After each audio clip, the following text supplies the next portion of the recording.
Number of votes obtained.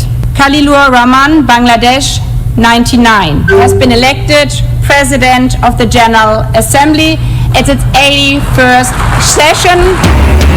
জাতিসংঘের সাধারণ পরিষদের সভাপতি এখন বাংলাদেশ। 99 দেশের সমর্থন পেয়ে নির্বাচিত পররাষ্ট্রমন্ত্রী ডক্টর খলিলুর রহমান। অভিনন্দন জানালেন প্রধানমন্ত্রী। শঙ্কা সত্যি করে ভারতের পুশিন চেষ্টা। যশোরের শার্শা সীমান্তের শূন্য রেখায় আটকা বেশ কয়েকজন বিজেপি বিএসএফ বৈঠকেও হয়নি সমাধান। টহল জোরদার পুশিনের বিরুদ্ধে সরকার। একদিনে শেষ হলো রামেসার ধর্ষণ হত্যা মামলার সাক্ষ্য গ্রহণ। মা বাবা সহ দিলেন 16 জন। অভিযোগ প্রমাণিত বলছে রাষ্ট্রপক্ষ। আজ আসামির আত্মপক্ষ সমর্থন। 8 দিনে পোস্ট অপারেটিভে পরিবেশগত ত্রুটি পেয়েছে তদন্ত কমিটি। এসি বন্ধ থাকায় অক্সিজেন ঘাটতিতে 6 শিশু মৃত্যুর ধারণা। আজই প্রতিবেদন জমা। এবং 2 দফায় 600 টাকা বাড়ানোর পর 12 কেজি এলপি গ্যাসে কমলো 55 টাকা। সিলিন্ডারের দাম 1885 টাকা হলেও কিনতে হচ্ছে 2000-এর উপরে। আজ আসছে বিদ্যুতের দাম বৃদ্ধির ঘোষণা।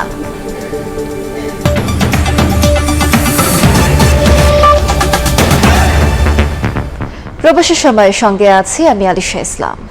জাতিসংঘ সাধারণ পরিষদের সভাপতি এখন বাংলাদেশ।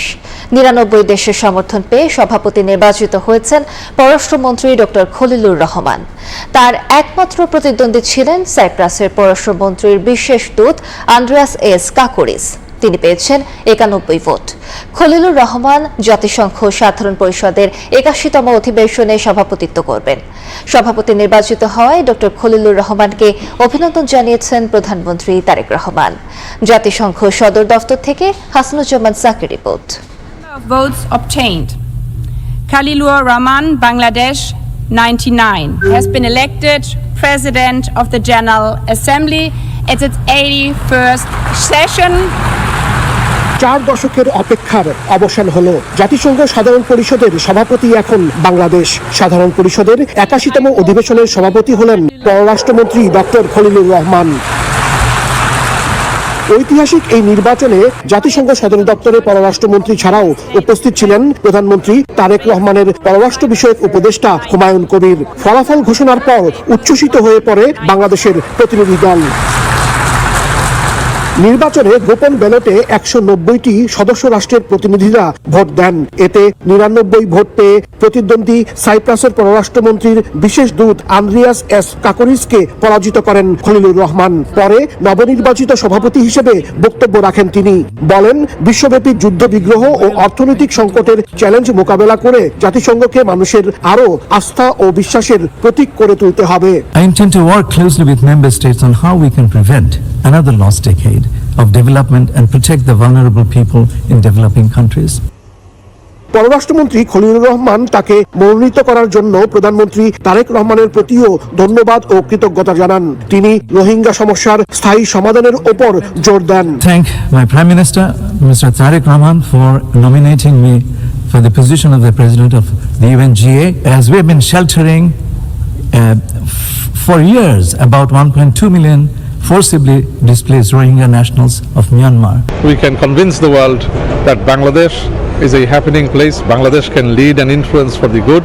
জাতিসংঘের তথ্য অনুযায়ী আঞ্চলিকভাবে এবার এশিয়া প্যাসিফিক অঞ্চল থেকে সভাপতি নির্বাচন হয়েছে। শুরুতে ফিলিস্তিন প্রতিদ্বন্দ্বিতা করলেও পরে দেশটি প্রার্থিতা প্রত্যাহার করে নিলে বাংলাদেশ সাইপ্রাসের শক্ত প্রতিদ্বন্দ্বী হয়ে ওঠে। জাতিসংঘ সাধারণ পরিষদের সভাপতির আসনে দ্বিতীয়বারের মতো বসতে যাচ্ছে বাংলাদেশের প্রতিনিধি। 40 বছর আগে অর্থাৎ 1986 সালে সভাপতির দায়িত্ব পালন করেছিলেন সাবেক পররাষ্ট্র সচিব ও রাজনীতিবিদ হুমায়ুন রশিদ চৌধুরী। এবার খলিলুর রহমান নির্বাচিত হয় তাকে অভিনন্দন জানিয়েছেন জাতিসংঘের বিভিন্ন সদস্য রাষ্ট্রের প্রতিনিধিরা। হাসানুজ্জামান সাকি, সময় সংবাদ, জাতিসংঘ সদর দপ্তর, নিউ ইয়র্ক। জাতিসংঘের সাধারণ পরিষদের 81তম অধিবেশনে সভাপতি নির্বাচিত হওয়ায় বাংলাদেশের পররাষ্ট্রমন্ত্রী ডক্টর খলিলুর রহমানকে অভিনন্দন জানিয়েছে বিশ্বের বিভিন্ন দেশ ও আন্তর্জাতিক সংস্থা। সামাজিক মাধ্যমে দেয়া এক বার্তায় ভারতের পররাষ্ট্রমন্ত্রী এস জয়শঙ্কর শুভেচ্ছা জানিয়ে বহুপাক্ষিক সহযোগিতা জোরদারের আশা প্রকাশ করেন। পাকিস্তানের পররাষ্ট্রমন্ত্রী ইসহাক দার এক্স বার্তায় খলিলুর রহমানকে অভিনন্দন জানান। ঢাকায় চীনা দূতাবাস অভিনন্দন জানিয়ে এই নির্বাচন আন্তর্জাতিক অঙ্গনে বাংলাদেশের প্রতি বৈশ্বিক আস্থা ও মর্যাদার প্রতিফলন হিসেবে উল্লেখ করে। ইউক্রেনের পররাষ্ট্রমন্ত্রী অ্যান্ড্রি সিবিহা জাতিসংঘে পোল্যান্ডের স্থায়ী মিশন ও আন্তর্জাতিক মানবাধিকার সংস্থা ইউএন ওয়াচও খলিলুর রহমানকে অভিনন্দন জানিয়েছে।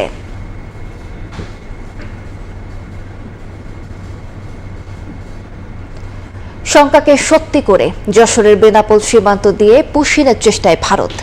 বিজিবি তা রুখে দিলেও শূন্য রেখায় 3 দিন ধরে অবস্থান করছেন বেশ কয়েকজন।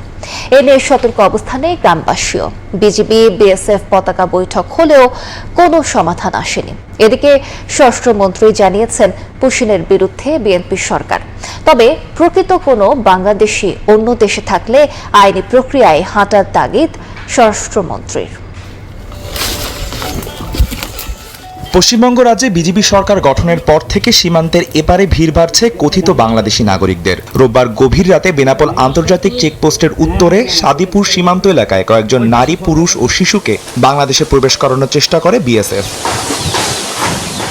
স্থানীয় বাসিন্দারা তার টের পেয়ে বিজেপিকে খবর দেয়। বিজেপি সদস্যরা দ্রুত ঘটনাস্থলে পৌঁছে পুশিনের চেষ্টা প্রতিহত করে, তবে তাদের ভারতীয় ভূখণ্ডে ফিরিয়ে নেওয়া হয়নি। সোমবার বিকেল পর্যন্ত তারা সীমান্তের জিরো লাইনে অবস্থান করছিলেন। পুশিং নিয়ে উত্তেজনা বাড়তেছে, আমরা গ্রামবাসী, এলাকাবাসী সবাই অনেক আতঙ্কে আছি। ভারত সীমান্তের মতন বাংলাদেশ সীমান্তে কাঁটাতারের বেড়া থাকতো তাহলে যাতায়াত এতটা সহজ হতো না। স্থানীয়দের মধ্যে উদ্বেগ দেখা দিলেও সীমান্ত সুরক্ষায় বিজেপিকে সহযোগিতার আশ্বাস দিয়েছেন সীমান্তবাসী। বিএসএফ যে দিনের আলোয় এইভাবে লোকগুলো পাঠাই দিয়েছে সীমান্ত দিয়ে রোদের ভিতরে ছোট বাচ্চা কাচ্চা নিয়ে, এগুলো আসলে ঠিক না। বিজেপি সতর্ক অবস্থানে আছে, পাশাপাশি এলাকার জনসাধারণ সতর্ক অবস্থানে আছে। শুধু বেনাপোল নয়, সাতক্ষীরা সহ বাংলাদেশের অন্যান্য সীমান্ত কয়েকশো কথিত বাংলাদেশি ফেরার অপেক্ষায় জড়ো হয়েছেন বলে জানা গেছে দুই দেশের গণমাধ্যম থেকে। সারা রাত চেষ্টা করার পরে যখন তারা পারেনি, এক পর্যায়ে রাত 3টা-4টার দিকে ছোট্ট একটা গেট খুলে তারা 10 থেকে 12 জনকে তারা গেটের ওপরে পাঠিয়ে দেয়। আমাদের টহল জোরদার করা আছে। এই পর্যন্ত কোনো লোকের কোনো মুভমেন্ট এই পাশে করার কোনো প্রশ্নই আসতেছে না। বাংলাদেশি নাম করে। এদিকে মঙ্গলবার সচিবালয়ে সাংবাদিকদের প্রশ্নের জবাবে স্বরাষ্ট্রমন্ত্রী জানান, পুশিনের বিরুদ্ধে রয়েছে সরকার, তবে কোনো বৈধ বাংলাদেশি নাগরিক অন্য দেশে অবস্থান করে থাকলে বিষয়টি দুই দেশের প্রচলিত প্রক্রিয়ায় নিষ্পত্তি করা হবে। যে কোনো রকমের ইলিগেল পুশিন বা পুশব্যাক এগুলার বিপক্ষে যদি বাংলাদেশের কোনো সিটিজেন কোনো কারণেই হোক যদি সেই দেশে যেয়ে থাকে, কেন্দ্রীয় সরকারের তরফ থেকে সেরকম কোনো তালিকা আমাদের পররাষ্ট্র মন্ত্রণালয়ে প্রেরণ করে সেটা অবশ্যই সেভাবে লিগ্যালি অ্যাড্রেস করা হবে। এই সময় যে কোনো পুশিন ঠেকাতে বিজিবি সীমান্তে সর্বোচ্চ সতর্ক অবস্থানে রয়েছে বলেও জানান তিনি। আদনান তুর্য, সময় সংবাদ, ঢাকা। রাজধানীর পল্লবীতে শিশু রামিসার ধর্ষণ ও হত্যা মামলায় আদালতে সাক্ষ্য দিয়েছেন রামিসার বাবা আব্দুল হান্নান মোল্লা, মা পারভিন আক্তার, বড় বোন ও চাচা সহ 16 জন। ধর্ষণ হত্যা মামলায় একদিনে সাক্ষ্য গ্রহণ শেষ করার নজির তৈরি হল বিচারালয়ে। অভিযোগ এরই মধ্যে প্রমাণিত হয়েছে বলে দাবি রাষ্ট্রপক্ষের। সর্বোচ্চ সাজা চান স্বজনরা। এছাড়া আদালতের বাইরে আসামির বিভ্রান্তিমূলক বক্তব্য ঠেকাতে পুলিশকে ব্যবস্থা নেওয়ার নির্দেশ দেওয়া হয়েছে।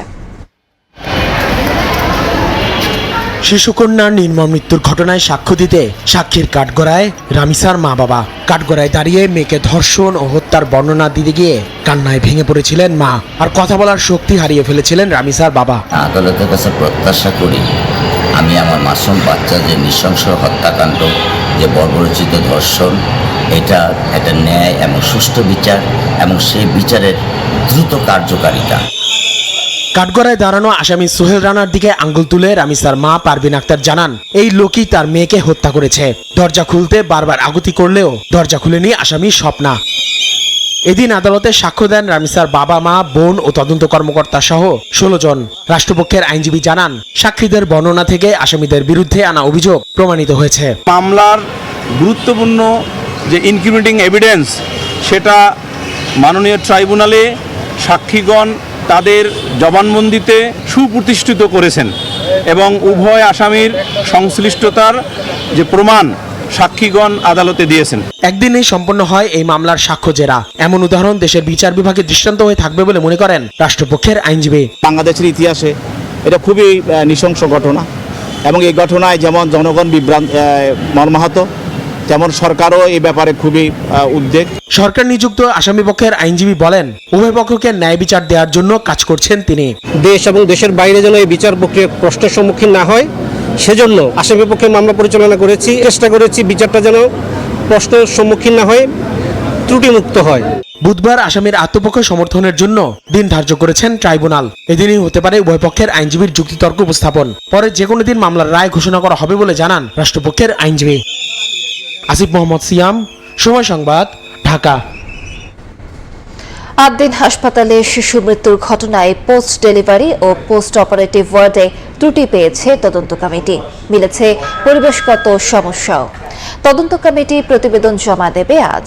ধারণা করা হচ্ছে অক্সিজেনের ঘাটতিতে শ্বাসকষ্টে মৃত্যু হতে পারে শিশুদের। 27 মে ঈদের আগের দিন হৃদয় বিদারক ঘটনা ঘটে 8 দিন হাসপাতালে। পৃথিবীর আলো দেখার কিছু সময় বাদেই জীবন প্রদীপ নিভে যায় 6 নবজাতকের। আলোচনার ঝড় ওঠে দেশের বিভিন্ন মহলে।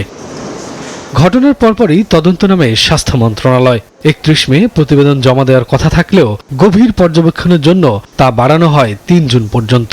প্রাথমিক অনুসন্ধানে পোস্ট ডেলিভারি ও পোস্ট অপারেটিভ ওয়ার্ডে বাতাস চলাচল ব্যবস্থার সীমাবদ্ধতা ও পরিবেশগত ত্রুটি মিলেছে। ধারণা করা হচ্ছে শীতাতপ নিয়ন্ত্রিত যন্ত্র দীর্ঘ সময় বন্ধ থাকায় অক্সিজেনের ঘাটতিতে শ্বাসকষ্টে মৃত্যু হতে পারে শিশুদের। একই ঘটনার কারণ অনুসন্ধানে আলাদাভাবে কাজ করছে স্বাস্থ্য অধিদপ্তরের আরও একটি কমিটি। সেই প্রতিবেদন চূড়ান্ত করে 2 তদন্ত কমিটির সম্মিলিতভাবে প্রতিবেদন প্রকাশ করার চেষ্টা চলছে বলে জানিয়েছেন সংশ্লিষ্ট কর্মকর্তা। মন্ত্রণালয় তদন্ত রিপোর্ট আগে দিয়ে দেবে, তারপরে ডিজি হেলথ পরে দেবে। এই জিনিসটা একটু কেমন দেখতে লাগে, এই জন্য হয়তো সিদ্ধান্তটা চেঞ্জ হতে পারে, একসাথেও হতে পারে। আগামীকাল হোপফুলি আমরা এটা পাবো। তার দাবি, এ ঘটনায় গাফলতির কোনো সুযোগ নেই। প্রতিবেদন হবে নিরপেক্ষ ও নির্মোহ। 3 ঘন্টার মধ্যে 6টা থেকে 9টার মধ্যে 6টা বাচ্চা মারা গেল হুট করে। তো এটা তো স্বাভাবিক ঘটনা না। তদন্ত কমিটি যে রিপোর্টটা দেবে একদম ইম্পার্শিয়াল এবং নির্মোহ। এদিকে ঘটনার 6 দিন পর মামলা দায়ের করতে রমনা থানায় যান ভুক্তভোগী স্বজনরা। নির্মম এই ঘটনায় জড়িত প্রত্যেকের কঠোর সাজা নিশ্চিত করবে রাষ্ট্র, এমন আশা তাদের। হাসপাতালের গাফলতির কারণে, অব্যবস্থাপনার কারণে, ডক্টরবিহীন পরিস্থিতির কারণে আমার বেবি চলে গেছে। এই হত্যাকাণ্ডের বিচার চাওয়ার অধিকার তো আমার আছে। আমি এই বিচার চাওয়ার জন্য আজকে আবার থানায় এসেছি। আমরা ভরসা করতেছি জানি এটার সুষ্ঠু তদন্ত হবে, এইভাবে জানি আর কারো বাচ্চা এরকম 3 দিনের বাচ্চা জানি না মারা যায়। মেডিকেল কর্তৃপক্ষের গাফলতির কারণে আমার সন্তান হারাইতে হয়েছে, আর কারো জন্য সন্তান না হারায় সরকারের কাছে একটাই আমার আবেদন, সুস্থ তদন্ত, সুস্থ বিচারক। 6 শিশুর অবহেলাজনিত মৃত্যুর পাশাপাশি সার্বিক বিষয় নিয়েই তদন্ত চলছে বলে জানিয়েছেন স্বাস্থ্য অধিদপ্তরের কর্মকর্তারা। প্রতিবেদন নিয়ে নেতিবাচক সন্দেহের সুযোগ নেই বলেও দাবি তদন্ত সংশ্লিষ্টদের। শফিকুজ্জামান রুবেল, সময় সংবাদ, ঢাকা। 24 ঘন্টায় হামে মৃত্যু হয়েছে 6 জনের। নতুন করে হাসপাতালে ভর্তি 1334 জন। প্রত্যাশিত উন্নতির দেখা নেই হাসপাতালগুলোতে। শিশুদের পাশাপাশি বাড়ছে বয়স্ক রোগীর সংখ্যাও। এদিকে সংক্রমণের সংখ্যায় ডিএনসিসি হাসপাতালে সীমিত করা হয়েছে গণমাধ্যম কর্মীদের প্রবেশাধিকার। গেল 16 মার্চ থেকে ডিএনসিসির ডেডিকেটেড হাসপাতালে হামের বিশেষায়িত চিকিৎসা কার্যক্রম শুরু হয়। 1054 শয্যা থাকলেও বাড়তি রোগীর চাপ সামাল দিতে হচ্ছে হাসপাতালটিকে। ঈদের পর সংক্রমণ বাড়ায় শিশুদের পাশাপাশি বয়স্ক রোগীরাও আসছেন চিকিৎসা নিতে। সংক্রমণের সংখ্যায় হাসপাতালে সীমিত করা হয়েছে গণমাধ্যমের প্রবেশও। ঈদের দিন থেকে জ্বর আর পাতলা পায়খানা, পরে এই যে ডায়রি হসপিটালে আনছি, এখানে আনার পরে ওখান থেকে আনতে হামের সমস্যা, পরে হসপিটালে নিয়ে আসলাম। 1 সপ্তাহের মতো জ্বর ছিল বাড়িতে, বুঝছেন। তারপর আমরা এখানে নিয়ে আসলাম, নিয়ে আসার পরে এখন আইসিইউতে ভর্তি করাইছে। এমন পরিস্থিতিতে হাম নিয়ে আতঙ্কিত না হওয়ার পরামর্শ দিয়েছেন স্বাস্থ্যমন্ত্রী। সন্দেহজনক হাম রোগীর ভর্তি সংখ্যা ছিল 57,902। এর মধ্যে আমাদের হাসপাতাল থেকে সার পাওয়া রোগীর সংখ্যা কিন্তু 53,722। It's an achievement of our treatment. হামের উপসর্গ নিয়ে গত 24 ঘন্টায় ডিএনসিসি ডেডিকেটেড হাসপাতালের বহির্বিভাগে চিকিৎসা নিয়েছেন 174 জন। নতুন ভর্তি হয়েছেন 100 জন। একই সময়ে ছাড়া পেয়েছেন 113 জন। ফাহরিয়া ফারুকি, সময় সংবাদ, ঢাকা। হামের পর এবার ডেঙ্গু মোকাবেলায় নড়ে চড়ে বসেছে সরকার। নেওয়া হচ্ছে আগাম পদক্ষেপ। চিকিৎসা ব্যয় কমাতে বেসরকারি হাসপাতালে টেস্টে ৮০% ছাড় দেওয়ার ঘোষণা দিয়েছেন স্বাস্থ্যমন্ত্রী। ফাঁকা রাখতে হবে ১০% শয্যা। স্বাস্থ্য মন্ত্রণালয়ে অংশীজনদের সঙ্গে সভা শেষে জারি করা হয়েছে একগুচ্ছ নির্দেশনা। জানানো হয়, আপাতত ডেঙ্গুর ভ্যাকসিন দেওয়ার কথা ভাবছে না সরকার। মশাবাহিত রোগ ডেঙ্গু মোকাবিলায় এবার আগে ভাগেই নড়ে চড়ে বসেছে সরকার। হাম প্রাদুর্ভাব থেকে শিক্ষা নিয়ে ডেঙ্গুর মৌসুম শুরুর আগেই মশা নিধন সহ চিকিৎসা সেবায় নেওয়া হচ্ছে আগাম পরিকল্পনা। ডেঙ্গু প্রতিরোধে কার্যকর ব্যবস্থা নিতে সচিবালয়ে সব মেডিকেল কলেজ হাসপাতাল, প্যাথোলজি, বেসরকারি হাসপাতাল, সিটি কর্পোরেশন সহ সব অংশীজনদের নিয়ে বিশেষ সভা করেছেন স্বাস্থ্যমন্ত্রী। আলোচনায় প্রাধান্য পায় ডেঙ্গু রোগীর চিকিৎসা সংকটের প্রসঙ্গ। তাই দেশের সব বেসরকারি হাসপাতালে 10% বেড খালি রাখার পাশাপাশি ডেঙ্গু পরীক্ষায় 80% ছাড় দেওয়ার নির্দেশ দেন স্বাস্থ্যমন্ত্রী। 10% বেড ফ্রি রাখবেন আমাদের ডেঙ্গু পেশেন্টের জন্য। সেখানে ডাক্তারদের চার্জ নেবেন না, শুধু ওষুধের টাকা এবং খাবার টাকা রোগী ম্যানেজ করবে। আর investigation 80% free for all the dengue patients irrespective of rich or poor. ওষুধ প্রয়োগে যথাযথ নিয়ম অনুসরণের দিক নির্দেশনা দিয়েছেন মন্ত্রী। জানান, আপাতত ভ্যাকসিন প্রয়োগের পরিকল্পনা নেই। অল ওভার দ্য ওয়ার্ল্ড এটা এখনো সার্বজনীন ভ্যাকসিন হয় নাই। কাজে আমরা একটা এলডিসি কান্ট্রি হিসাবে আমরা হঠাৎ করে ভ্যাকসিনটা দেওয়া শুরু করতে পারি না। আমরা আন্তর্জাতিক মহলে কথা বলে if you get the permission এবং ওনারা যদি এটাকে ভায়াবল মনে করেন, হেলদি মনে করেন, হার্মফুল মনে না করেন, ভুক্তভোগীদের দুর্ভোগ কমাতে বিভাগীয় শহরে চিকিৎসকদের প্রশিক্ষণের পাশাপাশি জেলা পর্যায়েও দক্ষতা বাড়ানোর পদক্ষেপ নেওয়ার কথা জানান স্বাস্থ্যমন্ত্রী। ওই পর্যায়ে আমাদের সিটি কর্পোরেশন। MS আরিফিন, সময় সংবাদ, ঢাকা। এআইকে বোকা বানাতে অপকৌশলের আশ্রয় নিচ্ছেন কিছু বাইকার। মামলা ঠেকাতে নম্বর প্লেট স্কচ টেপে ঢেকে ভাঙছেন ট্রাফিক আইন। 7 দিন অভিযান ও 999টি নম্বর তদন্ত করে এমন অসৎ উপায় অবলম্বন করা চালককে আটক করেছে পুলিশ। দেয়া হয়েছে অর্থ ও কারাদণ্ড। ভবিষ্যতে এই ঘটনার পুনরাবৃত্তি হলে কঠোরভাবে আইন প্রয়োগে হুঁশিয়ারি দিয়েছে ট্রাফিক বিভাগ।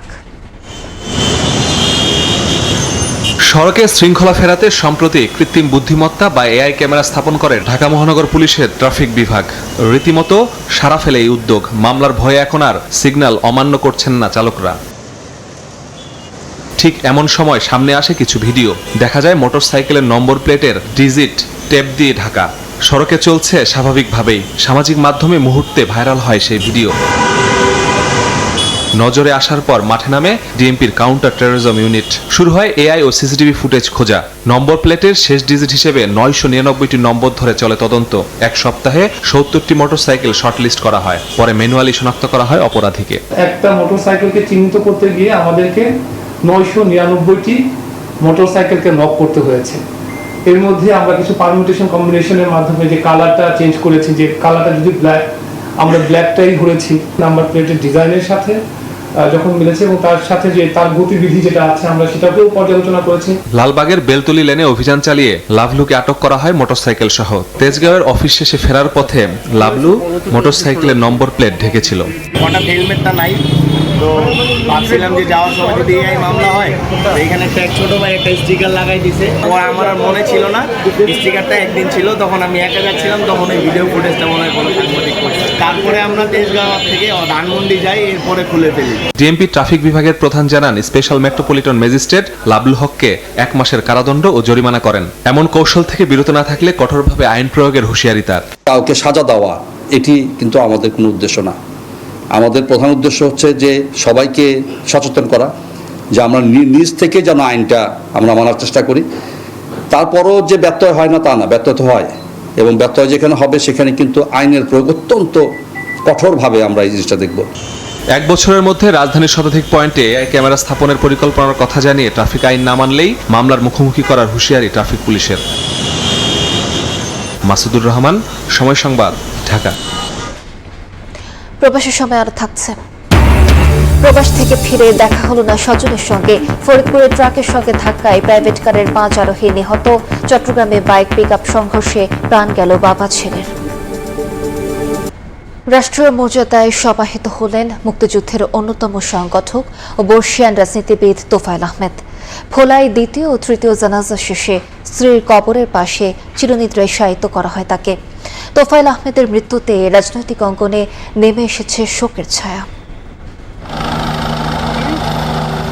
ঢাকা থেকে হেলিকপ্টারে ভোলায় ফিরলেন বর্ষিয়ান রাজনীতিবিদ তোফায়েল আহমেদ। তাকে শেষবারের মতো দেখতে স্কুল মাঠে তখনও উৎসুক জনতা। ভিড় এড়িয়ে নামানো হলো তার কফিন। দশকের পর দশক দেশের রাজনীতির কেন্দ্রে থাকা তোফায়েল আহমেদের হৃদয় জুড়ে ছিল ভোলা। তাই শেষ যাত্রায় মানুষের আবেগের মণিকোঠায় জায়গা পেলেন তিনি। এদেশের স্বাধীনতার যে নেতৃত্ব তিনি প্রথম সারিতে থেকে দিয়েছেন। যে দলের লোক হোক না কেন সে আগলে রেখেছে, ভোলাকে যথেষ্ট উন্নয়ন করেছে। সবসময় ছায়া দিয়ে গেছেন, সবসময় তিনি আগলে রেখেছেন।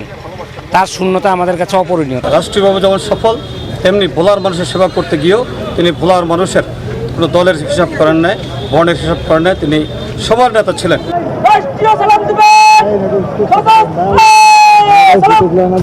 সেখানে মানুষের ভালোবাসায় সিক্ত হন তোফায়েল আহমেদ। মুক্তিযুদ্ধের অন্যতম এই সংগঠককে দেয়া হয় গার্ড অব অনার। এর আগে তার দ্বিতীয় জানাজায় যোগ দেন শত শত মানুষ। বিকেলে গ্রামের বাড়ি কোরালিয়ায় হয় তৃতীয় জানাজা। সেখানে পরিবার স্বজনরা ছাড়াও গ্রামবাসী অংশ নেন। পরে তার মায়ের কবরের পাশে শাহিত হন তোফায়েল আহমেদ। আপনসীন একজন মানুষ উনি, নীতিপরায়ণ, সৎ। সবসময় খালি একটা কথা উনি বলতেন যে তোর বাবা কিন্তু কখনো অসৎ কিছু করে না, তোর বাবা কিন্তু সবসময় সৎভাবে চলে, সৎ কাজ করে। একজন রাজনীতির আকাশের কালো মেঘের ছায়া ফেলে রাজধানীর একটি বেসরকারি হাসপাতালে মারা যান তোফায়েল আহমেদ। ওই দিনই ধানমন্ডিতে হয় প্রথম জানাজা। তার মৃত্যুর মধ্য দিয়ে শেষ হলো বাংলাদেশের রাজনীতির ইতিহাসে তোফায়েল আহমেদ অধ্যায়। নাসির উদ্দিন লিটন, সময় সংবাদ, ভোলা। দুদফায় 599 টাকা বাড়ার পর 12 কেজি সিলিন্ডারের দাম কমানো হয়েছে 55 টাকা। মঙ্গলবার বিকেলে এক বিজ্ঞপ্তির মাধ্যমে বিইআরসি জানায় নতুন দাম নির্ধারণ করা হয়েছে 1885 টাকা। যদিও ঘোষিত মূল্যের প্রতিফলন নেই খুচরা বাজারে। 2 থেকে 300 টাকা বেশিতেই কিনতে হয় গ্রাহককে। গ্রাহকের তীব্র ক্ষোভের মাঝে এবার প্রতি 12 কেজি সিলিন্ডারের 55 টাকা কমানোর ঘোষণা দিয়েছে Bangladesh energy regulatory commission BERC. তবে সিলিন্ডারের সরকারি ঘোষিত মূল্যের প্রতিফলন থাকছে না খুচরা বাজারে। 2 থেকে 300 টাকা বেশিতেই কিনতে হয় গ্রাহককে। বাড়া এটাই জানি, এটাই শুনি, কিন্তু কমে কখন এটা আমরা আসলে কখনো সাধারণ গ্রাহকরা জানি না। সরকার যে দাম নির্ধারণ করে দেখা যায় তার চাইতে 200-300 টাকা বেশি দামে কিনতে হয় আমাদের। সরকার যে দাম কমাইলো এটা দোকানদাররা বললে আর উল্টা ঝাড়ি দেয়। কই কমছে? আমরা তো কিনতে পারি না। ওই সরকারে কমাইছে, যারা দোকানদার আঙুনরা পাইকারি আনি খুচরা বেশি, এরা তো কমায় নেই। এদিকে বাড়তি দাম নেয়ার অভিযোগ অস্বীকার করছেন খুচরা ব্যবসায়ীরা। অনেকেই দিচ্ছেন ডিলার পর্যায় থেকে সরকার নির্ধারিত মূল্যে সরবরাহ না পাওয়ার অজুহাত। যারা ডিলার হ্যাঁ আপনার জানতেন কয় টাকা করে আমার কাছে বেচার, আপনার কয় টাকা বেশি আপনি পাই দেবেন। শুধু বাসা বাড়িতে পৌঁছাইলে সার্ভিস চার্জ আলাদা। এদিন প্রতি লিটার অটো গ্যাসের দাম 89 টাকা 50 পয়সা থেকে কমিয়ে 86 টাকা 93 পয়সা নির্ধারণ করা হয়েছে। এলপিজির বাজারের এক চিরন্তন নিয়ম, দাম বাড়লে কার্যকর হতে যেখানে মিনিট লাগে না সেখানে দাম কমলে অজুহাতের শেষ থাকে না। তাই তো ভোক্তাদের অভিযোগ শুধুমাত্র প্রেস বিজ্ঞপ্তি কিংবা সংবাদ সম্মেলনের মাধ্যমে দাম নির্ধারণ নয়, সাধারণ মানুষ নির্ধারিত দামে গ্যাস পাচ্ছে কিনা তার জন্য প্রয়োজন কঠোর মনিটরিং ব্যবস্থা। মাহাদ ইসলাম ধ্রুব, সময় সংবাদ, ঢাকা। জ্বালানির দাম বাড়িয়ে জনগণের সঙ্গে জুলুম করা হয়েছে বলে মন্তব্য করেছেন জামায়াতের আমির ডক্টর শফিকুর রহমান। মঙ্গলবার দুপুরে সিলেটের সদর উপজেলার সোনাতলায় নির্যাতনে নিহত শিশু ফাহিমার পরিবারের সঙ্গে দেখা করে সাংবাদিকদের প্রশ্নের জবাবে তিনি এই কথা বলেন।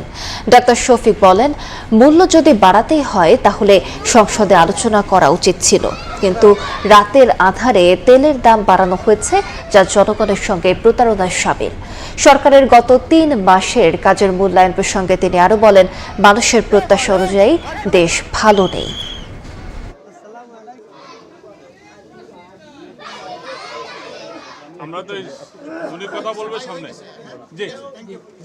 পেট্রোল, অকটেন এবং ডিজেলের কেরোসিনের দাম, ডিজেলের দাম বাড়ে নাই। কেরোসিনের দাম বাড়ার মানে হচ্ছে সরাসরি এই করের বোঝা জনগণের ঘাড়ে চাপানো। গত মাসে 8 থেকে 12% বাড়ানো হয়েছে দাম, আবার 1 মাসের ব্যবধানে আবার এসে প্রায় 5 টাকা করে 3টা আইটেমে দাম বাড়ানো। এটি আসলেই জনগণের উপর একটা জুলুম। আর তা যদি করতেই হয়, এই সামনে বাজেট অধিবেশন ছিল, সেখানে আমরা খোলামেলা কথা বলতে পারতাম, সমস্যাগুলো নিয়ে আমরা কিভাবে ওয়ার্কআউট করা যায় সেটা চিন্তা করতাম। এবার আসছে বাজেটের খবর।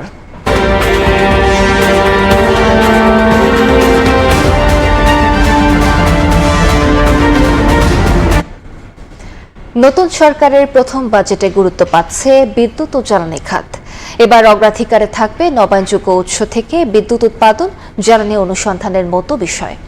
বিদ্যুৎ ও জ্বালানি মন্ত্রী জানান, উৎপাদন খাত ও অর্থনীতি গতিশীল রাখতেই বাজেটে প্রাধান্য দেওয়া হচ্ছে বিদ্যুৎ ও জ্বালানিকে। ফারুক মিয়া রবিনের রিপোর্ট। কয়েকদিনের জ্বালানি সংকটের পর 2 দফা দাম বৃদ্ধি, এলপি গ্যাসের দামেও বড় উল্লম্ফন। শিগগিরই আসতে যাচ্ছে বিদ্যুতের দাম বাড়ানোর ঘোষণা। যাপিত জীবনের অনুষঙ্গ জ্বালানি পণ্যের ক্রমাগত এই দাম বৃদ্ধির মধ্যে আসছে নতুন বাজেট। তবে বাজেটের জটিল তত্ত্ব বোঝে না সাধারণ মানুষ। তাদের চাওয়া নিয়ন্ত্রণে থাকুক তেল গ্যাস বিদ্যুতের দাম, যাতে আমাদের ওখানে লোডশেডিং না হয়, যাতে নিম্নমুখী থাকে দাম, সবাই যাতে ব্যবহার করতে পারে। এটা জনগণের কাছ থেকে পকেট টাকা কাটে বের হয়ে যায়, এটা আমরা চাই না। নিম্নবিত্ত আয়ের মানুষ আমাদের সহনীয়শীলের ভিতরেই যাতে এগুলি থাকে। জ্বালানি সংকটে ধুঁকছে দেশের শিল্প খাত, তাই বিনিয়োগকারীরা তাকিয়ে জ্বালানি নিরাপত্তা নিশ্চিতে বাজেটের নীতি কৌশলের দিকে। ঐতিহাসিকভাবে এই মুহূর্তে বেসরকারি খাতে বিনিয়োগ হচ্ছে সবচেয়ে কম। সামনে ভালো হওয়ার সম্ভাবনা থাকবে যদি আমরা ইনফ্রাস্ট্রাকচার ডেভেলপ করতে পারি। 1 নম্বর হচ্ছে আপনার জ্বালানি এবং বিদ্যুৎ, আর 2 নম্বর হচ্ছে আপনার কস্ট অফ ফান্ড। 13%, 14%, 15% ইন্টারেস্ট দিয়ে অন্য সেক্টরে কী হবে জানি না, আমাদের সেক্টরে ইনভেস্টমেন্ট ফিজিবল হবে না। নীতি নির্ধারক অবশ্য বলছেন, গ্রাহক প্রত্যাশা, অর্থনীতি ও উৎপাদন খাতের সুরক্ষা বিবেচনায় নতুন সরকারের প্রথম বাজেটে অগ্রাধিকারে থাকছে বিদ্যুৎ জ্বালানি খাত। ইরান ইউক্রেন যুদ্ধসহ বৈশ্বিক সংকট চোখে আঙুল দিয়ে দেখিয়েছে আমদানি নির্ভরতার ঝুঁকি। তাই নতুন বাজেটে গুরুত্ব পাবে নবায়নযোগ্য উৎস থেকে বিদ্যুৎ উৎপাদন আর নিজস্ব জ্বালানি উত্তোলন। বঙ্গোপসাগরে তেল গ্যাস অনুসন্ধানের প্রসঙ্গও থাকবে বাজেট বক্তৃতায়। জ্বালানি না হলে, বিদ্যুৎ না হলে তো এদেশের উৎপাদন বাড়বে না। সেই জন্য আমাদের সরকার বিদ্যুৎ এবং জ্বালানি খাতে অনেক যত্নবাদ এবং অনেক অগ্রাধিকার দিয়ে বাজেটে যে বরাদ্দ দিয়ে রেখেছে। আগামী 5 বছরে নবায়নযোগ্য জ্বালানি থেকে 10,000 মেগাওয়াট বিদ্যুৎ উৎপাদন করতে চায় সরকার। আর এই লক্ষ্য পূরণে ভ্যাট ট্যাক্স কমানো সহ বাজেটে নীতি সহায়তার পরামর্শ বিশেষজ্ঞদের। রুফটপ সোলার প্যানেল এগুলোতে যাতে উৎসাহিত করা, এইবারের বাজেটে এগুলোকে বিবেচনায় রেখে আমাদের অর্থায়ন করা হবে এবং আমাদের আমদানি নীতিতেও এগুলোর উপরে যে শুল্ক এটার সাথে সম্পর্কিত সেটা করা হবে যৌক্তিকভাবে। এটাই আমি কামনা করি। তরল জ্বালানিটাকে ফেজ আউটের ডিরেকশনটা এই বাজেটে থাকতে হবে। সরকারি মালিকানাধীন কোম্পানিদের যে সেবা দিচ্ছে সেই সেবা মুনাফা মুক্ত হবে, তাহলে জ্বালানি মূল্য বৃদ্ধি চাপ অনেকখানি কমে যাবে, সরকারের ভর্তুকিও সহনীয় পর্যায়ে চলে আসবে। পাশাপাশি এ খাতের অযৌক্তিক ব্যয় নিয়ন্ত্রণের দাবিও জানান বিশেষজ্ঞরা। সবার জন্য সহনীয় দামে চাহিদা মাফিক সরবরাহ নিশ্চিত করা, বিদ্যুৎ ও জ্বালানি খাত নিয়ে মানুষের এ চাওয়া পূরণ করেই এখন চ্যালেঞ্জ হয়ে দাঁড়িয়েছে দিন দিন। তবু গ্রাহকদের প্রত্যাশা, নতুন বাজেটে জ্বালানি দর্শন হবে ভোক্তা বান্ধব, যাতে তুলনামূলক কম দামে পাওয়া যায় জ্বালানি পণ্য। ফারুক মিয়া রবিন, সময় সংবাদ, ঢাকা। প্রবাসের সময় আরো থাকছে। মার্কিন আহ্বানের পরও লেবাননে হামলায় নেতানিয়াহুর ওপর খেপেছেন ট্রাম্প। পাগল ও অকৃতজ্ঞ আখ্যা, আংশিক যুদ্ধবিরতিতে সম্মত হিজবুল্লাহ ইসরায়েল। দ্রুতই খুলতে পারে মালয়েশিয়া শ্রম বাজার। এ খাতে আর কোনো সিন্ডিকেটকে সুযোগ না দেওয়ার হুঁশিয়ারি দিয়েছেন প্রবাসী কল্যাণ মন্ত্রী। সংবাদ সম্মেলনে তিনি জানান, রাশিয়ায় 30 বাংলাদেশিকে বিক্রির অভিযোগে সিলগালা করা হয়েছে 3টি রিক্রুটিং এজেন্সি। রাশিয়া ইউক্রেন যুদ্ধে সম্প্রতি মাদারীপুর ও কিশোরগঞ্জের 2 জন নিহত হওয়ার পর আবারও আলোচনায় বিদেশকর্মী পাঠানোর নামে প্রতারণা, এমন অনিয়ম রোধে কঠোর পদক্ষেপ নেওয়ার কথা জানিয়েছে সরকার। মঙ্গলবার সংবাদ সম্মেলনে প্রবাসী কল্যাণমন্ত্রী আরিফুল হক চৌধুরী জানান, লাইসেন্সবিহীন প্রতিষ্ঠানগুলোর বিরুদ্ধে অভিযান জোরদার করা হয়েছে। রুশ সেনাবাহিনীর কাছে বাংলাদেশি যুবকদের বিক্রির অভিযোগে কয়েকটি রিক্রুটিং এজেন্সি সিলগালা করা হয়েছে বলেও জানান তিনি। রাশিয়ায় 30 জন যুবক প্রতারণামূলকভাবে প্রেরণের দায়ে আমরা অ্যাকশনে গিয়েছি। 3টা রিক্রুটিং এজেন্সির লাইসেন্স আমরা প্রত্যাহার করেছি, তাদের জামানত আমরা বাজেয়াপ্ত করেছি, তাদের বিরুদ্ধে আমরা আইনানুগ সেই ব্যবস্থাও আমরা নিচ্ছি এবং তাদের এজেন্সি ম্যাজিস্ট্রেটের মাধ্যমে আমরা সিলগালা করেছি। মালয়েশিয়ার শ্রম বাজার নিয়ে কোনো সিন্ডিকেটের সুযোগ নেই উল্লেখ করে মন্ত্রী বলেন, আগামী 1 মাসের মধ্যে এই বিষয়ে ইতিবাচক খবর আসতে পারে। কোনো ধরনের সিন্ডিকেটের সুযোগ থাকবে না, জিরো টলারেন্স। দীর্ঘদিন যেটা শুনেন নাই সেটা ইনশাল্লাহ 10-15 দিন থেকে 1 মাস খুব তাড়াতাড়ি আপনাদের সামনে উপস্থাপন আপনারাই দেখবেন, আমাদের শ্রমবাজারটাও খুলে যাবে। বিদেশগামী কর্মীদের জন্য বিএমইটি কার্ডের পরিবর্তে চালু হচ্ছে প্রবাসী কার্ড। মন্ত্রী জানান, নতুন কার্ডে ডুয়েল কারেন্সি সহ বিভিন্ন সেবা যুক্ত করা হচ্ছে। তার ডুয়েল কারেন্সি সুবিধাটা কিভাবে পেতে পারে, তাদের সহজ রেমিটেন্স কি বেনিফিট নিতে পারে, ব্যাংক পেমেন্টের গেটওয়েটা কিভাবে হবে, তাদের ডিজিটাল পরিচয়পত্র এটার সঙ্গে ট্র্যাক থাকবে, যাতে প্রবাসীদের এই কার্ড দেখালে যাতে তাকে মানে প্রায়োরিটি বেসিস তাকে ফেসিলিটি দিতে হয়। এছাড়া প্রবাসীদের অভিযোগ দ্রুত নিষ্পত্তিতে ইমেল ভিত্তিক সেবা চালু এবং 5 সদস্যের একটি কমিটি গঠন করা হয়েছে বলেও জানান মন্ত্রী। তানভীর হাসান মেঘ, সময় সংবাদ, ঢাকা। কঠিন সময়ে দেশ পরিচালনার দায়িত্ব পেয়েছে সরকার। 3 মাসে বাজেট দেয়া কঠিন বলে মন্তব্য করেছেন অর্থমন্ত্রী আমির খসরু মাহমুদ চৌধুরী। মঙ্গলবার দুপুরে রাজধানীর ইআরএফ মিলনায়তনে এক আলোচনা সভায় তিনি বলেন, এবারের বাজেটে গুরুত্ব পাচ্ছে সামাজিক সুরক্ষা খাত, যার মাধ্যমে সুবিধা পাবে নিম্ন আয়ের মানুষ। এদিকে শুধু বরাদ্দ না বাড়িয়ে তা সুশাসনের মাধ্যমে ব্যয় করার আহ্বান জানিয়েছে সিপিডি। আমরা সরকার থেকে ঘোষণা পেয়েছি 2026-27 অর্থ বছরের জন্য 9,38,000 কোটি টাকার বাজেট ঘোষণা করতে যাচ্ছে বিএনপি সরকার। স্বাস্থ্য শিক্ষা খাতের পাশাপাশি এবার অধিক গুরুত্ব দেওয়া হচ্ছে সামাজিক সুরক্ষা খাতেও। মঙ্গলবার দুপুরে রাজধানীর ইআরএফ মিলনায়তনে বাজেট 2026-27 প্রত্যাশা ও বাস্তবতা বিষয়ক আলোচনায় অর্থ ও পরিকল্পনা মন্ত্রী আমির খসরু মাহমুদ চৌধুরী জানান, এবারের বাজেটে বাড়তি গুরুত্ব দেওয়া হচ্ছে সুবিধা বঞ্চিতদের। ফ্যামিলি কার্ড বিতরণে রাজনৈতিক হস্তক্ষেপ হয়নি বলেও দাবি করেন তিনি। আমরা ওই লোকগুলোকে অ্যাড্রেস করেছি যার সামাজিক আর্থিক একেবারেই কোনো মূল্য নেই। আমরা টাকাটা সরাসরি ট্রান্সফার করছি তার অ্যাকাউন্টে। এখানে কিন্তু মাঝখানে কেউ নাই, সিলেকশন প্রসেসে কোনো পলিটিক্যাল ইনভলভমেন্ট নাই। সরকার কঠিন সময়ে দেশ পরিচালনার দায়িত্ব পেয়েছে উল্লেখ করে মন্ত্রী বলেন, 2 মাসে বাজেট দেওয়া কঠিন। অর্থনীতি নিয়ন্ত্রণ মুক্ত করতে কেউ বাধা হয়ে দাঁড়ালে ছাড় না দেওয়ার হুঁশিয়ারি দেন তিনি। এই সরকারের দায়িত্ব নেওয়ার পরে এই 1-1.5 মাসের মধ্যে বাজেট করা অলমোস্ট অসম্ভব ব্যাপার। এটা তার উপরে যে অবস্থায় আমরা দায়িত্বটা পেয়েছি, কঠিন অবস্থা। এই বাজেটের যে নিয়ন্ত্রণ মুক্ত বাংলাদেশ, নিয়ন্ত্রণ মুক্ত অর্থনীতি, নিয়ন্ত্রণ মুক্ত ব্যবসা বাণিজ্য অর্থনীতি যেটা বিকাশ করতে পারবে, বিকাশ করার পথে কেউ যদি বাধাগ্রস্ত করে, will have to be very strict.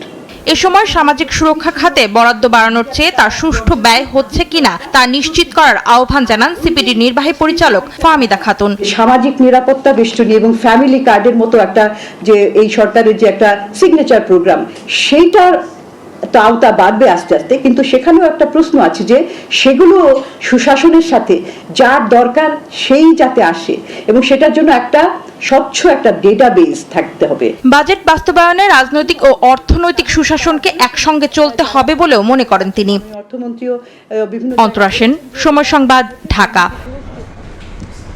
অন্তর্বর্তী সরকারের সময় টবে গাছ লাগানোর নামে বছর খানেক আগে অর্ধ কোটি টাকারও বেশি লোপাট করেছে তৎকালীন ঢাকা উত্তর সিটি কর্পোরেশনের 2 কর্মকর্তা। ঢাকা গ্রিন করার লক্ষ্য দেখানো হলেও মূলত বরাদ্দের টাকায় গ্রিন হয়েছে তাদের পকেট। অবশ্য অভিযুক্তদের বিরুদ্ধে ব্যবস্থা নেওয়ার কথা জানিয়েছে উত্তর সিটির বর্তমান প্রশাসক। M A আজিমের report. বছরখানেক আগে গ্রিন ঢাকা গড়ার লক্ষ্যে টবে গাছ লাগানোর নামে 22 লাখ টাকা খরচ করে ঢাকা উত্তর সিটি কর্পোরেশন। আমরা ঘুরে দেখতে চাই সে গাছের বর্তমান অবস্থা। বরাদ্দের অর্থে টবের গাছ কতটুকু গ্রিন করতে পেরেছে বর্তমান ঢাকাকে।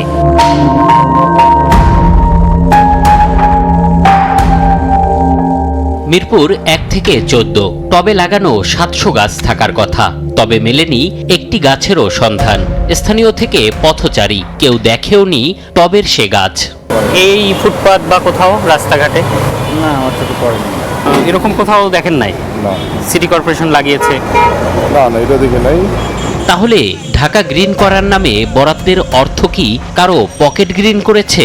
জানতে উত্তর সিটি কর্পোরেশনে সময় সংবাদ।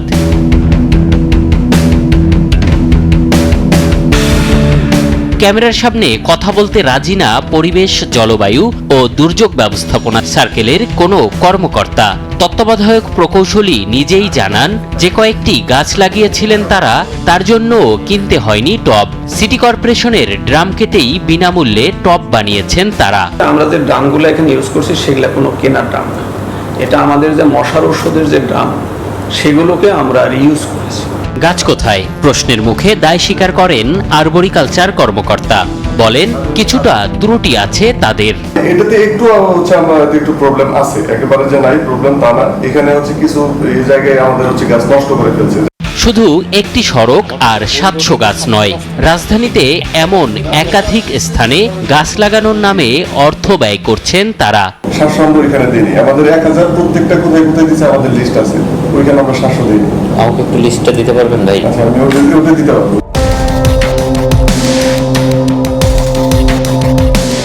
এবার তাদের সে তালিকা ধরে বর্ধিত পল্লবী আবাসিক এলাকায় সময় সংবাদ। এখানে ড্রাম আছে, গাছ নেই। ড্রামগুলো বাঁকা, রং নাই এসে তখন আমরা বললাম যে আমাদের তো এই যে ড্রামগুলো যে আসছে এগুলো কি করতে হবে, রং করতে হবে, এগুলো ড্রেসিং করতে হবে। টোটাল কতগুলো দিবে আমার পরে হয়তো আমরা এবার গাছ লাগাবে, রং করবে, সে প্রক্রিয়াটা যাবে। তাহলে বরাদ্দের অর্থ ব্যয় হয়েছে কোথায়? এসব জানতে সিটি কর্পোরেশনে গেলে এবার দরজা বন্ধ করে রাখেন দুই কর্মকর্তা। গাছ লাগানোর নামে অর্থ আত্মসাৎকে জনগণের সঙ্গে প্রতারণা হিসেবে দেখছেন এ নগর পরিকল্পনাবিদ। টবের গাছ অথবা গাছ লাগিয়ে সেটা লালন না করার মধ্যে দিয়ে সে গাছগুলোকে হত্যা করলো, তাদের দৃষ্টান্তমূলক শাস্তি হওয়া প্রয়োজন প্রতারণার জন্য। আর অভিযুক্তদের বিরুদ্ধে ব্যবস্থা নেয়ার কথা জানান উত্তর সিটি কর্পোরেশনের বর্তমান প্রশাসক। যারা এই গাছ লাগায় বৃক্ষরোপণগুলো করেন তারা যদি পরিচর্যা না করে এবং তারা যদি যথাযথ সত্যন মেনে না চলে তাদের বিরুদ্ধে আমি ব্যবস্থা গ্রহণ করব। সময় সংবাদের অনুসন্ধান বলছে ঢাকা উত্তর সিটি কর্পোরেশনে গাছ ও মাটির জন্য বরাদ্দের 58,92,000 টাকা লোপাট হয়েছে। এম এ আজিম, সময় সংবাদ, ঢাকা। প্রবাস থেকে ফিরে দেখা হলো না স্বজনদের সঙ্গে। প্রাইভেট কার নিয়ন্ত্রণ হারিয়ে ট্রাকের পেছনে ধাক্কা দিলে মৃত্যু হয় 5 জনের, গুরুতর আহত আরও 2 জন। ফরিদপুরের ঢাকা ভাঙা এক্সপ্রেসওয়েতে এই দুর্ঘটনা ঘটে। এদিকে চট্টগ্রামে মোটরসাইকেল দুর্ঘটনায় বাবা ছেলের মৃত্যু হয়েছে। এছাড়া শরীয়তপুর ও নওগাঁয় সড়কে ছড়ল আরও 2 জনের প্রাণ। বিদেশ থেকে ফিরে যাওয়া হলো না স্বজনদের কাছে। চালকের বেপরোয়া গতি আর অসতর্কতায় সড়কে 5 জনের মৃত্যু। স্বজনদের সান্নিধ্য পেতে বুক ভরা স্বপ্ন নিয়ে দীর্ঘদিন পর মঙ্গলবার দেশে ফেরেন প্রবাসী আরিফুল। স্বজনদের সঙ্গে প্রাইভেট কারে করে রওনা হন নিজ জেলা যশোরের উদ্দেশ্যে, কিন্তু ভোরে ঢাকা ভাঙা এক্সপ্রেসওয়ের মালিগ্রাম এলাকায় পৌঁছালে সামনে থাকা একটি গ্যাস সিলিন্ডার বোঝাই ট্রাকের পেছনে সজোরে ধাক্কা দেয় প্রাইভেট কারটি। দুমড়ে মুচড়ে গিয়ে ঘটনাস্থলেই নিহত হন 4 জন। গুরুতর আহত 3 জনকে উদ্ধার করে হাসপাতালে নিলে সেখানে মারা যান আরও 1 জন।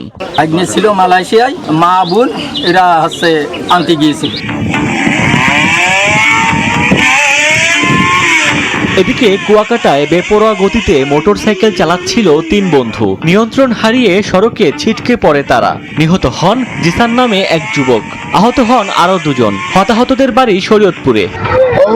চট্টগ্রামের কর্ণফুলীর শাহ আমানত সেতু এলাকায় পিকআপ ভ্যান চাপায় মোটরসাইকেল আরোহী বাবা ছেলের মৃত্যু হয়েছে।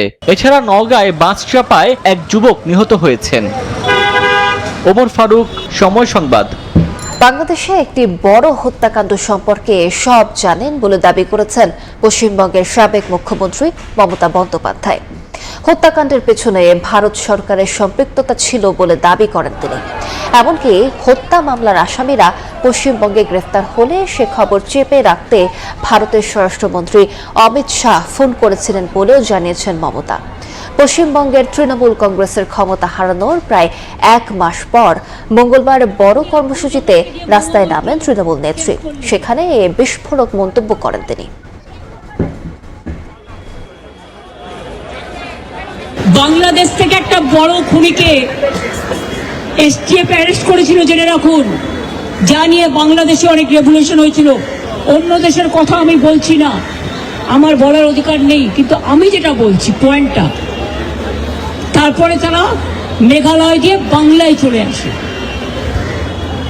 বাংলায় যখন চলে আসে তখন আমাদের এসটিএফ তাকে ধরে, এটা তাদের ক্রেডিট। তারপরে হোম মিনিস্টার নিজে আমাকে ফোন করে বলছেন, এতদিন তো কই আমি বলিনি, মুখ করিনি, আজকে অত্যাচারের শেষ সীমায় গেছেন বলে। কারণ এটা জানে, আমি এখনো নামটা বলছি না ভদ্রতা করে, বাংলাদেশের লোক উত্তাল হয়ে যাবে। আমি সেটা চাই না, আমি দেশকে ভালোবাসি, না বলবো না দেশের স্বার্থে। যুদ্ধবিরতি সত্ত্বেও লেবাননে হামলার তীব্রতা বাড়ানোয় নেতানিয়াহুর উপর ক্ষেপেছেন মার্কিন প্রেসিডেন্ট। ইসরায়েলি প্রধানমন্ত্রীকে অকৃতজ্ঞ আখ্যা দিয়েছেন ট্রাম্প। এমনকি ফোনালাপে নেতানিয়াহুকে গালিগালাজ করেছেন তিনি। লেবানন ইস্যুতে ইসরায়েলি প্রধানমন্ত্রী বিনিয়ামিন নেতানিয়াহুর ওপর রীতিমতো ক্ষোভ ঝেড়েছেন মার্কিন প্রেসিডেন্ট ডোনাল্ড ট্রাম্প। বৈরুতে ইসরায়েলি হামলার পরিকল্পনায় নেতানিয়াহুকে গালিগালাজ করে বসেন ট্রাম্প। প্রেসিডেন্টের সাফ কথা, তার কারণেই নাকি জেল খাটা থেকে বেঁচে গেছেন বিবি, অথচ এখন তার কথাই শুনছেন না। ইরানের সঙ্গে যুক্তরাষ্ট্রের আলোচনা ভেস্তে যাওয়ার উপক্রম হওয়ায় ট্রাম্পের এমন রূপ দেখে আপাতত বৈরুতে হামলা থেকে পিছু হটেছে ইসরায়েল। ট্রাম্প প্রশাসনের কর্মকর্তাদের বরাতে এ দাবি করেছে সংবাদ মাধ্যম এক্সিওস। নেতানিয়াহুর ওপর ট্রাম্পের চিৎকার আর গালিগালাজের খবর এখন সোশ্যাল মিডিয়ায় ভাইরাল। বৈরুতে ইসরায়েলের লাগাতার বোমাবাজি আর লেবাননের আকাশচুম্বী ভবন ধুলোয় মিশিয়ে দেওয়ার নীতিতে ট্রাম্প এতটাই ক্ষুব্ধ যে ফোনে সরাসরি পাগল বলে আখ্যা দেন নেতানিয়াহুকে। নেটিজেনরা বলছেন, ট্রাম্পের এই মেজাজ গরমের আসল কারণ ইরানের সঙ্গে যুক্তরাষ্ট্রের তলে তলে চলতে থাকা চুক্তি ভেস্তে যাওয়ার ভয়।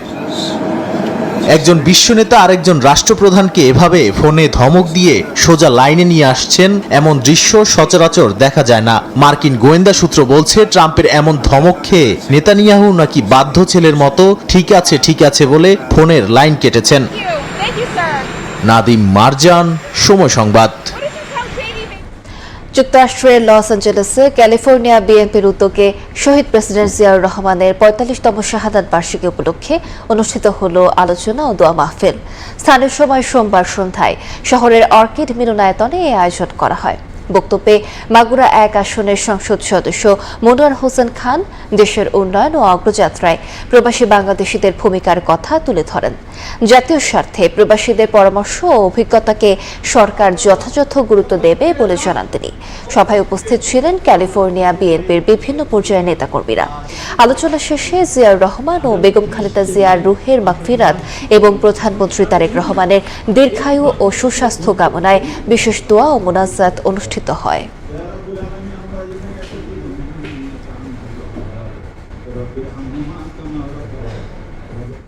সাফ নারী চ্যাম্পিয়নশিপের সেমিফাইনালে নেপালের মুখোমুখি হবে বাংলাদেশ নারী ফুটবল দল।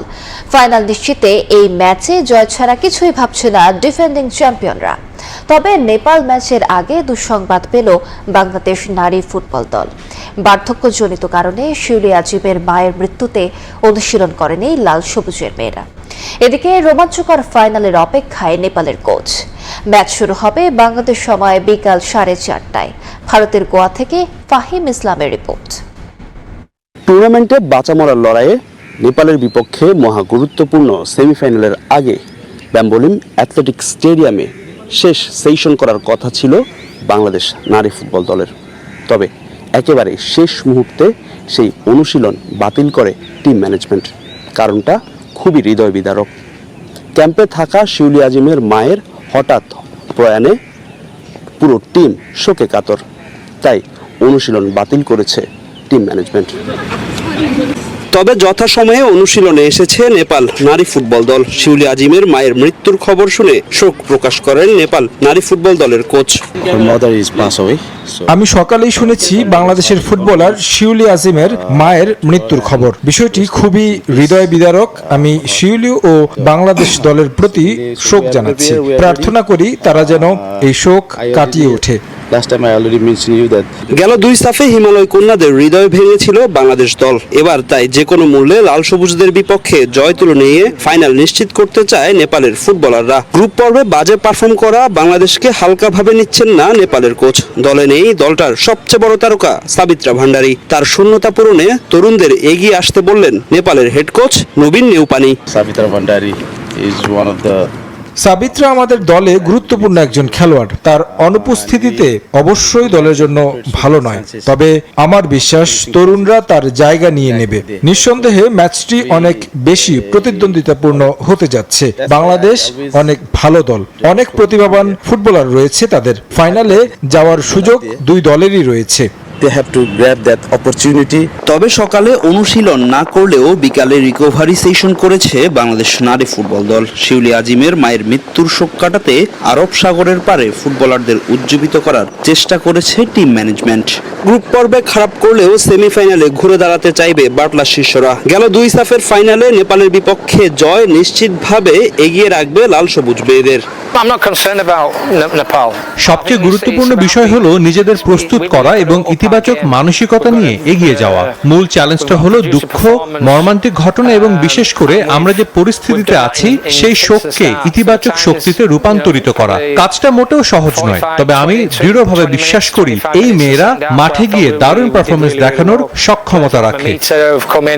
তবে পরিসংখ্যান কথা বলছে বাংলাদেশের পক্ষে। নেপালের বিপক্ষে শেষ 5 দেখার কোনটিতে হারেনি বাংলার জয়িতারা। 3 জয়ের বিপরীতে বাংলাদেশ দলের আছে 2 ড্র।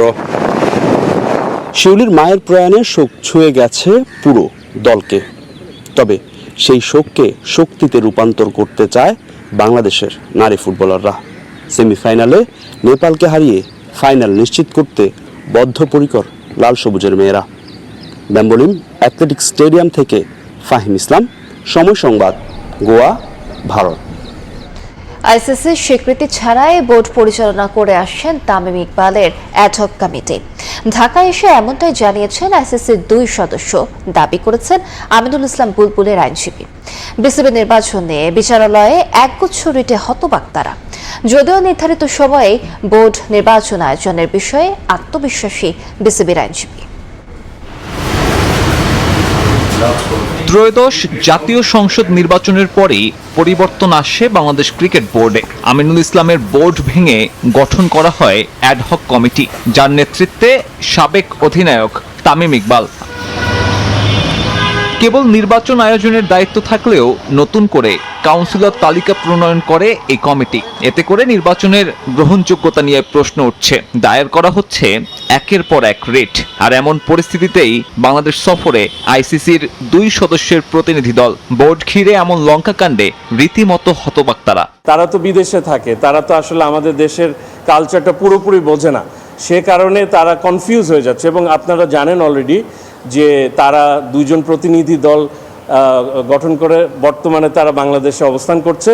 এবং আমাদের লিগ্যাল টিমের সাথেও আজকে তাদের মিটিং আছে, যেখানে আমরা তাদেরকে জিনিসটা আসলে বুঝিয়ে বলবো, যাতে এটা তারা যে একদম কনফিউজ হয়ে যাচ্ছে, এটা কনফিউজ হওয়ার মতো কোনো কিছু না। আইসিসির সবশেষ বোর্ড সভাতেও ছিল না বাংলাদেশের কোনো প্রতিনিধি। ক্রিকেটের সর্বোচ্চ নীতি নির্ধারণী সংস্থায় তাই তামিম ইকবালের গ্রহণযোগ্যতাও প্রশ্নের মুখে। জাতীয় ক্রীড়া পরিষদ গঠিত এই অ্যাডহক কমিটিকে কি আদৌ বৈধতা দিয়েছে আইসিসি? বর্তমান যে অ্যাডহক কমিটি লেড বাই আমাদের সাবেক অধিনায়ক স্বনামধন্য ক্রিকেটার তামিম ইকবাল, সেই কমিটিকে এখন পর্যন্ত তারা কোনো ধরনের স্বীকৃতি প্রদান করেনি। সেই সূত্রে বলা যায় যে আমিনুল ইসলাম বুলবুল কর্তৃক যে কমিটিটি গঠিত হয়েছিল আইসিসির কাছে এখন পর্যন্ত ওই কমিটিটি হচ্ছে একটি নির্বাচিত গ্রহণযোগ্য কমিটি। বিসিবির অ্যাডহক কমিটি আইসিসির প্রতিনিধি দলের ঢাকা সফর নিয়ে গোপনীয়তা রাখছে। আনুষ্ঠানিক বিবৃতি পেতে সময় লাগতে পারে আরো কিছুদিন। বিসিবির আইনজীবী অবশ্য আত্মবিশ্বাসী, যথাসময় হচ্ছে পরবর্তী নির্বাচন। অনেক কটা ব্যালট কাস্টিং ভোট অলরেডি হয়ে গেছে এবং এটাও আমরা কোর্টকে জানিয়েছি, অবহিত করেছি। তবে এত সব কর্মকাণ্ডের প্রেক্ষিতে ক্রিকেট বোর্ডে সরকারি হস্তক্ষেপের প্রমাণ মিললে নিষেধাজ্ঞা আরোপ হতে পারে দেশের ক্রিকেট ও বিসিবির ওপরে। সাব্বির মিথুন, সময় সংবাদ, ঢাকা। বিশ্বকাপ সামনে রেখে কানসাস সিটিতে নিজেদের প্রথম অফিসিয়াল অনুশীলন সেশন সম্পন্ন করেছে আর্জেন্টিনা ফুটবল দল। চোটের কারণে এদিন দলের সঙ্গে মাঠে থাকলেও অনুশীলন করেননি গোলরক্ষক এমিলিয়ানো মার্তিনেজ। চোট থাকায় লিওনেল মেসিও এদিন আলাদা অনুশীলন করেছেন। ইনজুরি নিয়ে চড়েছিলেন বিশ্বকাপের বিমানে। কানসাসে দলের বেস ক্যাম্পে সতীর্থরা যখন প্রথমবার মাঠে নেমে ঘাম ঝরাচ্ছিলেন, এমিলিয়ানো মার্তিনেজ তখন দর্শক। আঙুলের চোটটা বেশ গুরুতর, যা তাকে ছিটকে দিয়েছে বিশ্বকাপের আগে আর্জেন্টিনার 2 প্রস্তুতি ম্যাচ থেকে। অবশ্য দলের সঙ্গে থাকতে পেরেও খুশি কাতার বিশ্বকাপ জয়ের অন্যতম নায়ক। অনুশীলন শেষে ইনস্টাগ্রামে সেটাই জানান এই গোলরক্ষক। উচ্ছ্বাস আর উদ্দীপনায় শুরু হলো প্রথম দিন। সব পরিকল্পনা বাস্তবায়ন করা সম্ভব না হলেও বন্ধুদের সঙ্গে থাকা এবং দেশের জন্য একতাবদ্ধ হতে পারার আনন্দ ছিল অন্যরকম। বিশ্বকাপ ট্রফি ধরে রাখার মিশনে অনুশীলনের প্রথম দিনটাতে দলের সবাইকেই দেখা গেছে ফুরফুরে মেজাজে। কানসাস সিটির কম্পাস মিনারেলস ফ্যাসিলিটিতে অনুশীলন সেশনে ছিল পুরো দল। কোচ লিওনেল স্কালোনি খেলোয়াড়দের নিয়ে কৌশলগত বেশ কিছু পরীক্ষা নিরীক্ষা করান। অনুশীলন সেশনে খেলোয়াড়দের পাসিং স্কিল ও বোঝাপড়া বাড়ানোর জন্য 11x0 পাসিং এক্সারসাইজ করানো হয়। এরপর নিজেদের মধ্যে 40 মিনিটের একটি প্রস্তুতি ম্যাচও খেলেন লিওনেল মেসির সতীর্থরা। বিশ্বকাপের মূল মঞ্চে নামার আগে দলের ঘাটতিগুলো দূর করে নিজেদের সেরা কম্বিনেশন খুঁজে নেয়াই এখন কোচ স্কালোনির মূল লক্ষ্য। তবে চোটের কারণে লিওনেল মেসি এদিন দলের সঙ্গে নয়, অনুশীলন করেন আলাদাভাবে। গেল মাসে MLS এর এক ম্যাচে কিছুটা অস্বস্তি নিয়ে মাঠ ছাড়েন লিওনেল মেসি। আর্জেন্টিনা দলের মূল খেলোয়াড়কে নিয়ে কোনো ঝুঁকি নিতে চায় না টিম ম্যানেজমেন্ট, যার কারণে আরও কিছুদিন আলাদাভাবেই অনুশীলন করবেন LM10। এমি মার্তিনেজের মতো মেসিও হন্ডুরাস ও আইসল্যান্ডের বিপক্ষে প্রীতি ম্যাচ দুটিতে মাঠের বাইরেই থাকবেন। আলজেরিয়ার বিপক্ষে বিশ্বকাপের প্রথম ম্যাচে ফুল ফিট মেসিকে চান লিওনেল স্কালোনি। সাজিদ মুস্তাহিদ, সময় সংবাদ। এ পর্যায়ে শীর্ষ সংবাদগুলো জানিয়ে দিচ্ছি আরেকবার। Number of votes obtained. Khalilur Rahman, Bangladesh, 99, has been elected President of the General Assembly at its 81st session. জাতিসংঘের সাধারণ পরিষদের সভাপতি এখন বাংলাদেশ। 99 দেশের সমর্থন পেয়ে নির্বাচিত পররাষ্ট্রমন্ত্রী ডক্টর খলিলুর রহমান অভিনন্দন জানালেন প্রধানমন্ত্রী। শঙ্কা শক্তি করে ভারতের পুশিন চেষ্টা। যশোরের শার্শা সীমান্তের শূন্য রেখায় আটকা বেশ কয়েকজন। বিজিবি বিএসএফ বৈঠকেও হয়নি সমাধান। টহল জোরদার, পুশিনের বিরুদ্ধে সরকার। এবং একদিনেই শেষ হল রামিসা ধর্ষণ হত্যা মামলায় সাক্ষ্য গ্রহণ। মা বাবা সহ দিলেন 16 জন। অভিযোগ প্রমাণিত বলছে রাষ্ট্রপক্ষ। আজ আসামির আত্মপক্ষ সমর্থন।